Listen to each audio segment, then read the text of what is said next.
Welcome to your YouTube channel. जैसा कि आपको पता है ये पार्ट 2 है। हमने chapter number 7 investor protection start किया हुआ है। उसकी फर्स्ट वीडियो अपलोड हो चुकी है, तो फटाफट जाके वो मीनिंग, उसमें इन्वेस्टर का meaning, characteristic, objective, why do investor make investor investment और इन्वेस्टर प्रोटेक्शन मीनिंग एक्सप्लेन है। तो फटाफट जाके बच्चों आप वहाँ से चेकआउट कीजिए, फटाफट देखिए।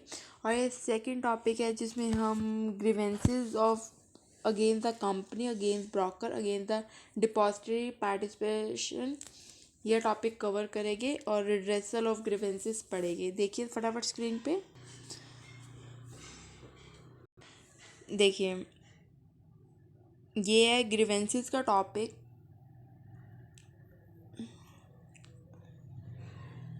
Grievances against company, grievances against broker, grievances against depository participant. Company के अगे ग्रीवेंसेस मतलब आपको पता है क्या होता है? कंप्लेंट्स। ग्रीवेंसेस मतलब क्या होता है? कंप्लेंट्स। कंप्लेंट शिकायतें।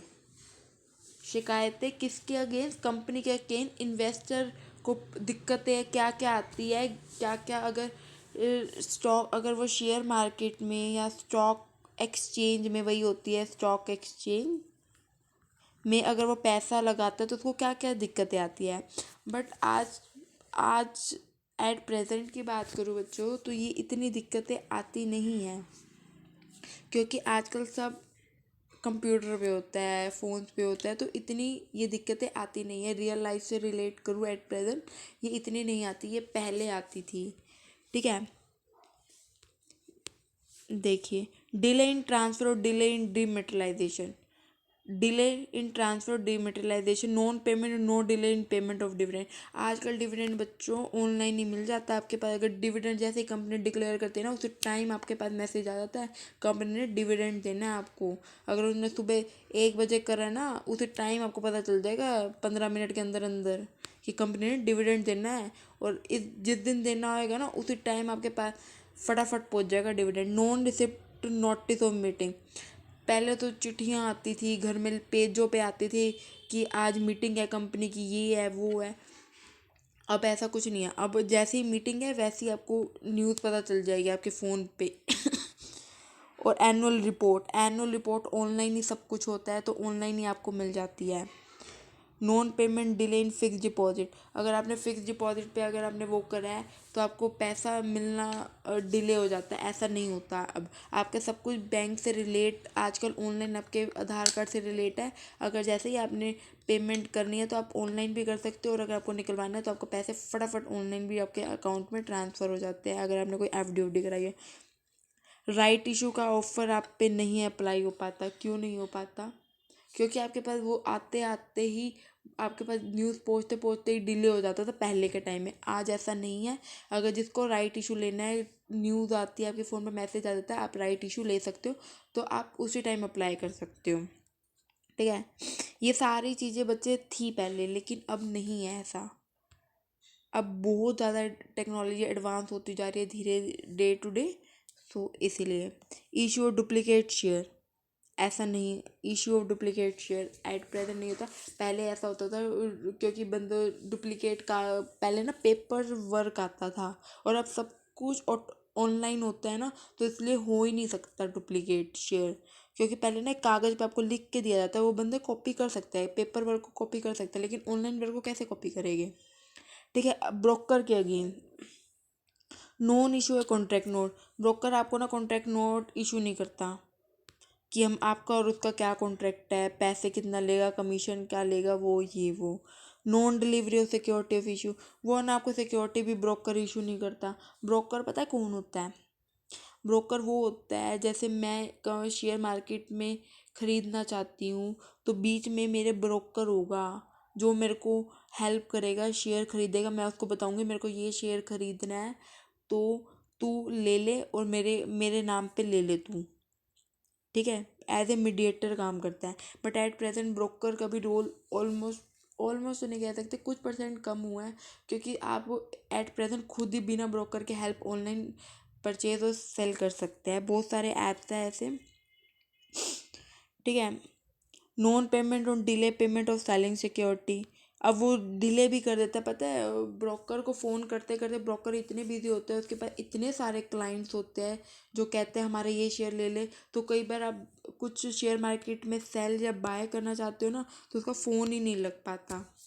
तो इसी चक्कर में आपको वो प्राइस पे आप शेयर खरीद नहीं पाते, या तो वो एकदम बढ़ जाता है या तो एकदम घट जाता है।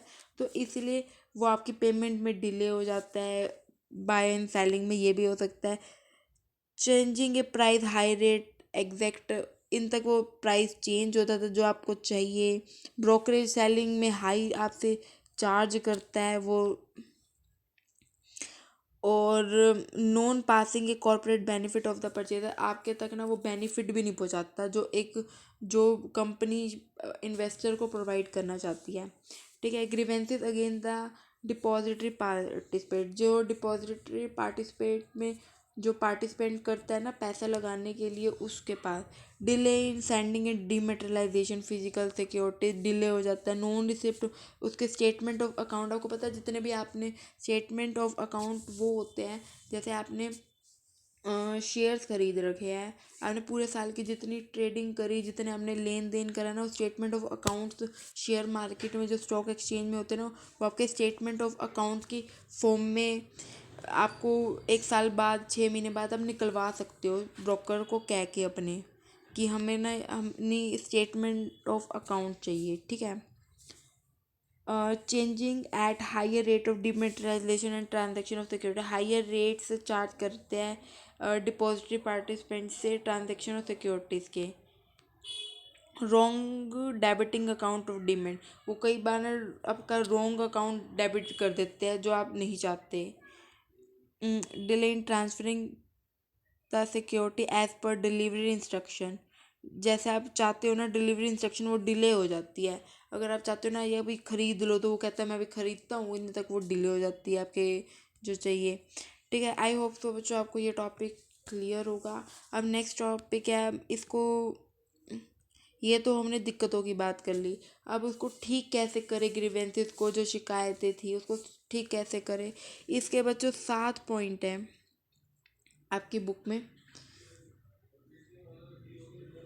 इसमें 7 पॉइंट कवर होते हैं। आप ये नोट मैं आपको साथ साथ कराते जाऊंगी। फर्स्ट है stock exchange and investor protection, मैं आपको एक चीज़ और साथ साथ क्लियर करूँगी, मैं आपको उतना ही पढ़ाऊँगी और वही मटेरियल प्रोवाइड करूँगी जो आप पेपर में लिखोगे, आपके नंबर इजीली आ जाएंगे। तो ट्रस्ट करके पढ़ना। देखिए, stock exchange and investor protection होता क्या है। स्टॉक एक्सचेंज शेयर मार्केट की बात होती है जहाँ पे आप शेयर बेच और ख़रीद सकते हैं। तो देखिए यहाँ पे उसका मीनिंग एक्सप्लेन है। जो मैंने मार्क करा है यहाँ से लेके यहाँ तक मैं इतना ही पढ़ाऊँगी, मेरे को नहीं लगता ये इतना इम्पॉर्टेंट लाइन है जो आपको पढ़नी चाहिए और आपको इजीली समझ भी आ जाएगी। Investor are the backbone of the security market, investor अभी मैंने पिछली वीडियो में भी बताया इन्वेस्टर क्या है, बैकबोन है security market, protection of their interest therefore is paramount of exchange. क्या कह रहा है, इन्वेस्टर को ना इंटरेस्ट को हमें प्रोटेक्ट करना हमारे बहुत ज़रूरी है। अगर इन्वेस्टर का ट्रस्ट टूट गया ना मार्केट से, स्टॉक एक्सचेंज से, तो वो अपना पैसा लगाएगा नहीं, वो अपने घर में रख लेगा। तो उसका इंटरेस्ट को सबसे ज़्यादा प्रोटेक्ट करना चाहिए।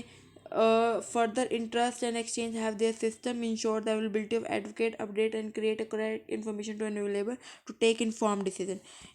ये इस लाइन का मतलब ये है कि ना अगर इन्वेस्टर अपना पैसा लगा रहा है ना, तो विश्वास से पैसा लगा रहा है, तो उसको करेक्ट इन्फॉर्मेशन देना स्टॉक एक्सचेंज की, सेबी की या गवर्नमेंट की जिम्मेवारी है कि इन्वेस्टर को ना करेक्ट इन्फॉर्मेशन दे कि ये कंपनी में हम अगर मैं पैसा लगा रही हूँ ना, तो वो कंपनी की सारी इन्फॉर्मेशन सही मेरे को पता हो, कि तुम ये नहीं कहोगे कि उसको ना 5 करोड़ का प्रॉफिट हो रहा है, वो इतना इसका शेयर और बढ़ेगा, और क्या पता पीछे ये हो कि वो करोड़ों रुपए का कर्जा लेकर डूब रही हो। तो इन्वेस्टर का अगर पैसा तुम्हारे पे ब्लाइंड ट्रस्ट कर रहा है तो तुम्हारा भी हक बनता है, गवर्नमेंट का भी हक बनता है, सबका हक बनता है कि उसको करेक्ट इन्फॉर्मेशन प्रोवाइड करे। इसीलिए ना गवर्नमेंट ने सेबी, एक वॉच डॉग, आपने पढ़ा होगा +2 में भी वो वॉच डॉग है जो इस मार्केट पे पूरी नज़र रखता है कि इन्वेस्टर का विश्वास ना टूटे इस मार्केट से। ठीक है। Sorry. They ensure the critical and price of sensitive information to exchange. Sorry. इस लाइन में ये है इस लाइन में ये है कि इंश्योर द क्रिटिकल। अभी ऊपर मैंने आपको बताया कि सेबी मतलब कंपनीज का पूरा पूरा रोल है कि वो अपने इन्वेस्टर को अपनी कंपनी के बारे ट्रस्टफुल इंफॉर्मेशन दे। तो नीचे ये है कि कंपनी का ना ये भी हक बनता है कि वो अपने इन्वेस्टर को सही इन्फॉर्मेशन सही टाइम पे सही वक्त पे बिल्कुल correctly time to time update करता रहे, हमारी कंपनी की ये पोजीशन चल रही है, ये हो रहा है, वो हो रहा है। तो हर एक सेंसिटिव इन्फॉर्मेशन भी उसको बताए। अगर वो बोनस प्रोवाइड कर रही है, मर्जर हो रहा है कंपनी का, कुछ भी बिजनेस उसके कंपनी से रिलेटेड बिजनेस से रिलेटेड कुछ भी है ना, तो उसका सबसे पहले हक बनता है कि वो अपने इन्वेस्टर को बताए। ठीक है। यहाँ तक बच्चों इतना ही है। नेक्स्ट पेज पे देखते हैं और एक लाइन और यहाँ से चलेगी। एक्सचेंज कंडक्ट वेरियस सेमिनार, देखिए आगे जो है, exchange rate conduct various seminar and programme investor all countries and view educate their rights and obligation and their precaution they should be dealing to security. पूरे बच्चे पूरे इसमें ये कहा था, पूरे इसमें ये बताया गया है बच्चों की इन्वेस्टर को ना पूरा हक है कि वो अपने पैसों के बारे में जाने, कंपनी के बारे में जाने, उसकी कहाँ डील चल रही है, कहाँ वो बंदे वो कंपनी के घूम रहे हैं, कहाँ वो अपनी डील कर रहे हैं, उसके राइट्स के बारे में उनको एजुकेट करे। इन सेबी इसीलिए ही है आपके पास कि वो आपके राइट्स को आपको बताता है कि अगर आप जाके इनसे पूछ भी सकते हो हमारे क्या क्या राइट्स हैं, हम कंपनी पे केस कर सकते हैं अगर कंपनी ने हमें रॉन्ग इन्फॉर्मेशन दी, हमें इन्फॉर्म नहीं किया कि वो मर्ज कर रही है। आपके पास पूरे पूरे राइट है, सेबी आपके हक में आपके लिए पूरा साथ देगा कि आपका अगर पैसा कहीं भी 1% भी उसको लगा कि आपके साथ कहीं भी गलत हो रहा है तो वो आपके साथ खड़ा रहेगा सेबी। तो वही बता रहा है कि आपके राइट्स और ऑब्लिगेशन का पूरा ख्याल रखेगा। और the exchange have we prescribed and made effort to ensure implementation of various safeguard for time schedule and issuing a contract note between receiving and security purchasing invention. तो इसमें यही बात कह रहा है कि वो आपके पूरे पैसों को सेफ गार्ड करेगा, आपको प्रोटेक्ट करेगा, आपके जो फंड्स हैं वो आपको टाइमली बताएगा। अगर आपको डिविडेंड मिलना है तो आपको न्यूज़ मिलती रहेगी। ठीक है, यही बताया शेयर मार्केट में। और अब नेक्स्ट आता है ठीक है, अब इसके ना आगे कुछ पॉइंट्स दिए, हम इसको रिमूव कैसे करें ग्रीवेंसेस को। ये अभी तक बच्चे फर्स्ट स्टेप पे चल रहा है जो मैंने अभी आपको पढ़ाया है, stock exchange and investor protection. ये फर्स्ट पॉइंट ही इसी वीडियो में कवर हो पाएगा बच्चे, बहुत ज़्यादा लंबी वीडियो हो जाएगी, मैं इसको शॉर्ट शॉर्ट पार्ट में डालूंगी। और बाकी की जो 6 पॉइंट्स है ना वो मैं एक वीडियो में और अपलोड कर दूँगी, वो इकट्ठा ही कर दूँगी। ठीक है, तो देखिए फटाफट। ग्रीवेंसेस सेल, ग्रीवेंसेस सेल्स होते कौन से सेल्स है? सेल्स मतलब आपके लिए ना कोई प्रोटेक्शन के लिए ना एक जगह बनाई गई है, ऑफिस बनाई गई है, वो होता है सेल। ठीक है। इससे पहले ना मैं आपको एक ग्रीवेंसेस सेल्स के बारे में ना कुछ लिखवाना चाहती हूँ, फटाफट बच्चे नोट डाउन करो और फिर मैं आपको ग्रीवेंसेस सेल्स का मीनिंग बताऊँगी क्या होता है। और उससे पहले आपको एक चीज़ और कट करा देती हूँ, ग्रीवेंसेस सेल का ये मत पढ़ना, ये बस रीडिंग कर लेना, मेरे अकॉर्डिंग पढ़ने की जरूरत नहीं है, मैं जो लिखवा रही हूँ इज़ सफिशेंट फॉर यू। ठीक है, सफिशेंट क्या है मैं आपको स्क्रीन पे ही दिखा देती हूँ, फटाफट देखिए स्क्रीन पे। पीछे भी मैं आपको एक वीडियो में दिखाना ही भूल गई कुछ पॉइंट्स है वो। इन्वेस्टर इन्वेस्टर ग्रीवेंसेस सेल्स क्या होता है? इन्वेस्टर के grievances cell, investor grievance cell is manned by a team of professional who possesses relevant experience in areas of a capital market company legal affairs specially trained to identify the problem faced by investor and find the execute solution of the easier। मतलब grievance cell एक जगह है जहाँ पे professionals होते हैं, बहुत experience वाले बंदे होते हैं कैपिटल मार्केट के एरिया में, जहाँ आपके legal affairs current affairs specially train to identify the problem face by investor. जो भी बंद इन्वेस्टर से फेस किए जाते हैं उसके सोल्यूशन को फाइंड करना, एग्जीक्यूट करना, उसके इंटरेस्ट को बचाना। ठीक है, वो ग्रीवेंसिव सेल्स होते हैं। तो इसके अलावा एक डेफिनेशन और है एक मीनिंग कुछ और है, वो भी आप अपनी नोटबुक में नोट डाउन कर लीजिए, फिर आपको मैं एक बार बुक से भी रीड कराती हूँ। यहाँ पे ग्रीवेंसिव सेल्स का मीनिंग बहुत इजी लैंग्वेज में लिखा हुआ है, तो प्लीज़ ये नोट डाउन कर लीजिए, स्क्रीनशॉट ले लीजिए, नहीं तो अपनी बुक में नोट डाउन कर लीजिए। सेकंड जो मैं लिखवा रही हूँ वो देखिए, the investor grievances cell is managed by a team of professional who possesses relevant experience in the areas of capital market, company and legal affairs, specially trained to identify the problem faced by the investor and find out the execute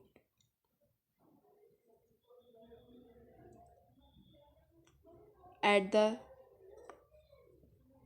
earliest. ठीक है, यही same meaning मैंने आपको repeat करा है। ठीक है, मैं भूल गई थी, मैंने बुक और इन दोनों में सेम उतारा था, मुझे लगा मैंने कुछ और अलग उतार दिया। आप बुक में ही नोट कर लीजिएगा बच्चों, इसका मतलब यही है टोटली एक ऐसा एक जगह प्रोफेशनल आपके लिए सेल्स एक बनाया हुआ है जस्ट लाइक ए सेबी, जहाँ पे आपके इंटरेस्ट को देखा जाता है, नोट किया जाता है और फिर आपके हक में आपके लिए लड़ा जाता है और आपके साथ खड़ा जाता है। और आप बुक में देखिए SEBI has a separate investment grievance, जहाँ पे एक उसके पास शिकायतों के लिए आप जा सकते हो। गाइडलाइन डिवीज़न हेडक्वार्टर, उसने अपने हेडक्वार्टर बनाया हुआ और डिवाइड करा हुआ, आपके इस टाइप की प्रॉब्लम है तो आप यहाँ पे संपर्क करें, अगर आपकी इस टाइप की प्रॉब्लम तो आप यहाँ पे बात कर सकते हैं इन्वेस्टर के लिए। The grievances letter received by the division into classified different category, different categories में क्लासीफाई है। एंड स्ट्रेंथ इन्वेस्टर कॉन्फिडेंस, ये किस लिए किया जाता है ताकि इन्वेस्टर को कॉन्फिडेंस आ जाए कि नहीं मेरा पैसा सेफ है, मार्केट सेफली काम कर रही है, मेरे हक में होगी। अगर मेरे साथ कुछ गलत हो रहा है, कंपनी ने कुछ मेरे को गलत इन्फॉर्मेशन प्रोवाइड किया है, तो वो मेरे साथ खड़ी होगी। ठीक है,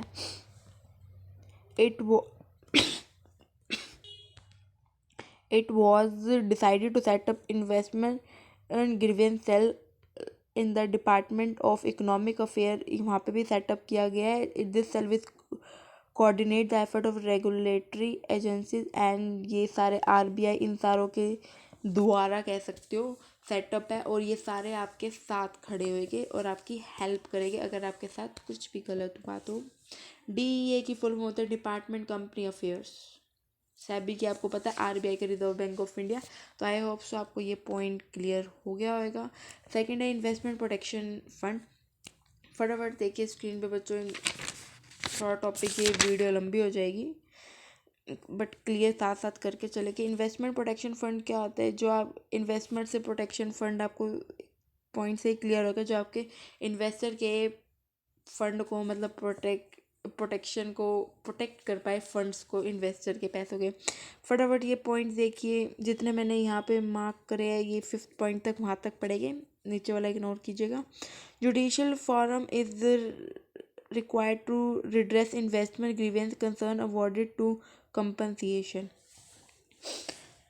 जुडिशियल कोर्ट्स है जहाँ पे आप रिड्रेस कर सकते हैं, आप अपने इन्वेस्टर अपने कंपनसेशन के लिए वहाँ पे जाके लड़ सकता है, कंपनसेट कर सकता है। मेरे साथ ऐसे कोई गलत कंपनी ने करा, उन्होंने हमें बताया नहीं, बोनस हमारे पास मैसेज नहीं आया, हमारे पास लेटर नहीं आया, ये नहीं आया, तो वहाँ जाके कर सकता है, कंपनसेट कर सकता है।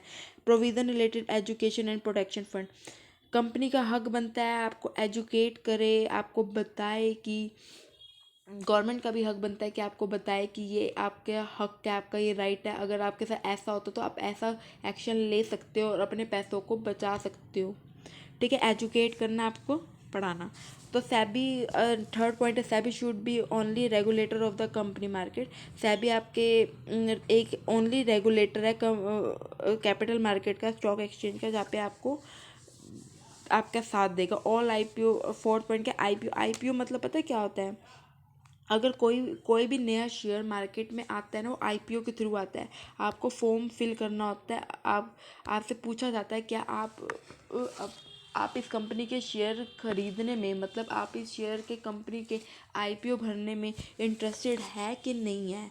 आप इस कंपनी के शेयर खरीदना चाहते हैं कि नहीं खरीदना चाहते, क्योंकि ये कंपनी अपनी मार्केट में नए नए मतलब उतर रही है। जैसे एट प्रेजेंट फ्लिपकार्ट अपने मार्केट में शेयर्स लाना चाहती है, तो कंपनी से मतलब लोगों से पूछती है कि हमारे कंपनी के शेयर आने वाले हैं, तो आप हमारे कंपनी के शेयर खरीदने में इंटरेस्टेड है तो आप हमारे इस आईपीओ फिल कीजिए। आईपीओ मतलब एक फॉर्म टाइप होता है, तो आप वो करिए। और इस पर प्रीमियम का ध्यान रखना है। रिस्क इंश्योरेंस कंपनी होती है, इंश्योरेंस कंपनी भी यहाँ पे आती है, देखिए।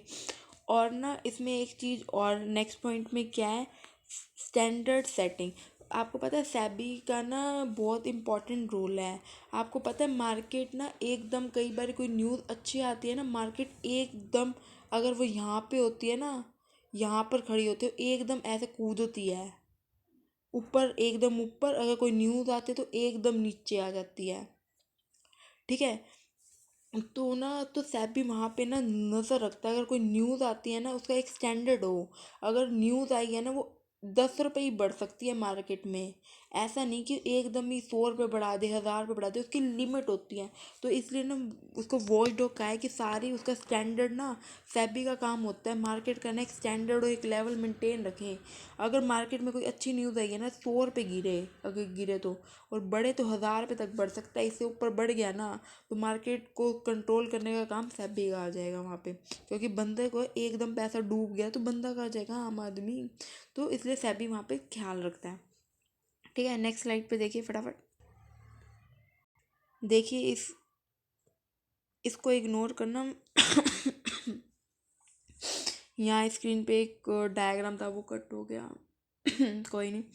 इन्वेस्टर प्रोटेक्शन सेल क्या होता है? इन्वेस्टमेंट, यहाँ पे भी इन्वेस्टमेंट प्रोटेक्शन के लिए ना सेल बनाए जाते हैं लोगों के, इन्वेस्टर के प्रोटेक्शन के लिए वहाँ पे सेल बनाए जाते हैं, ताकि उनका पैसों के लिए बंदे कंप्लेंट लेकर जा सके।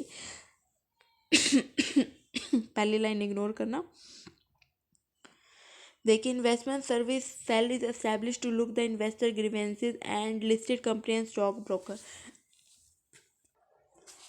तो वहाँ पे अपने लेके जा पाए। Is also settle the dispute between. और इन्वेस्टमेंट प्रोटेक्शन का ये तो काम है कि बंदे कंप्लेंट लेके आए, और ना अगर कोई इन्वेस्टर के बीच में और ट्रेडिंग मेंबर के बीच में कोई भी डिस्प्यूट, कोई लड़ाई झगड़ा है ना, तो वो ये भी काम सॉल्व करता है। कौन सॉल्व करता है? इन्वेस्टमेंट प्रोटेक्शन सेल सॉल्व करता है। The stock exchange authority to delist the specific company to specific period. वो उस कंपनी को डीलिस्ट भी कर सकता है, कोई कंपनी को, जो स्पेसिफिक कंपनी को स्पेसिफिक पीरियड के लिए आई है और उसने कुछ ऐसा कुछ कर दिया है, और उसके पास right of name of investor का नाम भी हो सकता है। ओके, इन्वेस्टर के पास ना नाम भी है कि वो नाम भी ले सकता है, सॉरी एब्रीवेटर का, सॉरी बच्चों एम्बेसडर बोल दिया मैंने, सॉरी एब्रीवेटर का। एब्रीवेटर मैं अभी आपको यहाँ पे 6 पॉइंट में बताऊंगी क्या होता है, तो फटाफट इससे पहले अगला पॉइंट देख ले। आई होप तो इन्वेस्टर प्रोटेक्शन के 2-3 पॉइंट आपको समझ आ गई होगी, क्या है कि आपके एस्टैब्लिश होता है, और अगर कोई डिस्प्यूट होता है वो सॉल्व करने में भी इन्वेस्टमेंट प्रोटेक्शन सेल आपकी हेल्प करता है। ट्रेड गारंटी फंड, ये इग्नोर करना है यहाँ पे। ट्रेड गारंटी फंड क्या होता है? BSE Bombay stock exchange trade guarantee fund 1997 में अस्थेब्लिश होता है, और इसका ऑब्जेक्टिव क्या था, नीचे के पॉइंट्स देखिए फटाफट।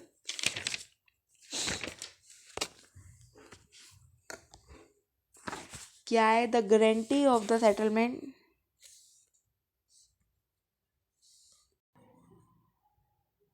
आई होप तो आपको बच्चों क्लियर होगा।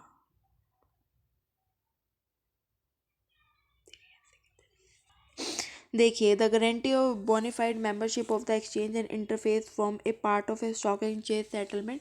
बोनाफाइड ट्रांजैक्शन यहाँ पे वो होती है अगर आप कोई कंपनी अपने लाइसेंस में चेंज कर रही है तो वो एज्यूम करके चलती है कि वो अपने सारे जो लाइसेंस में कुछ चेंज करे तो अपने उसको इन्वेस्टर को बता के चले। Second point, to ensure timely completion of settlement of contract and protecting the interest of investor and अगर वो कुछ सेटलमेंट कोई कॉन्ट्रैक्ट कर रही है किसी के साथ टाइमली पे वो अपना कॉन्ट्रैक्ट चेंज करती है तो उसका कंपनी का हक बनता है कि वो इन्वेस्टर को बताए और उसके इंटरेस्ट का ध्यान रखे और अपने मेंबर्स के भी इंटरेस्ट का ध्यान रखे शेयर मार्केट में।